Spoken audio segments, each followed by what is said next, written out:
Hello বন্ধুরা, কেমন আছো তোমরা? প্রিয়া কিচেনে তোমাদের আরও একবার ওয়েলকাম। তো আজকে দেখো আমি চাউমিন করব, তাও আবার সিমই দিয়ে।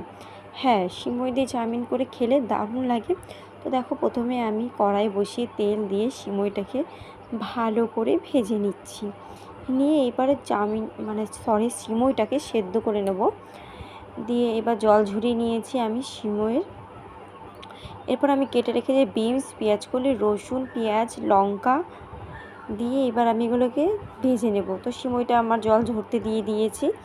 এরপরে দেখো আমি কড়াইতে তেল দিয়ে দিয়েছি, পেঁয়াজ কুচি দিয়ে ভেজে নিচ্ছি। এরপরে পেঁয়াজ কুচির পরে সব কিছু অল্প অল্প করে আমি দিয়ে দেবো। দিয়ে ভালো করে এটাকে আমি ভেজে নিচ্ছি। তো দেখো, এরপরে আমার কিন্তু ভাজা হয়ে গেছে। তো আমি এখন এখানে দেখাবো কাঁচা লঙ্কাগুলো। তো কাঁচা লঙ্কাগুলো আমি এখন এখানে দিয়ে দিলাম। তো ঝালটা একটু বেশি দিচ্ছি, কারণ খেতে ভালো লাগবে বলে।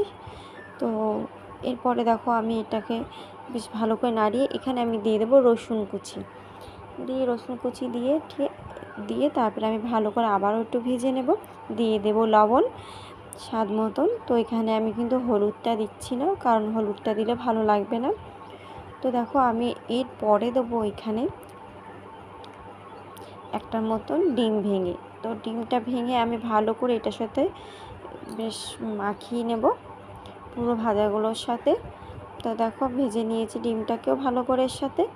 তো একটা কথা বলবো, ননস্টিক কড়াই বলে কড়াইতে ভালো লাগছে না, এর জন্যই তাড়াতাড়ি করতে পারছি। এবার দেখো জল ঝরে গেছে সিমইটা, আমি এবার অল্প অল্প করে দিয়ে নাড়িয়ে চাড়িয়ে নেব।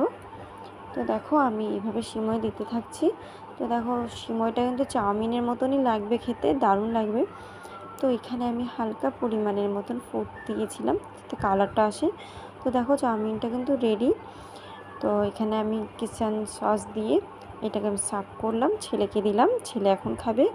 তো আজকের রেসিপিটা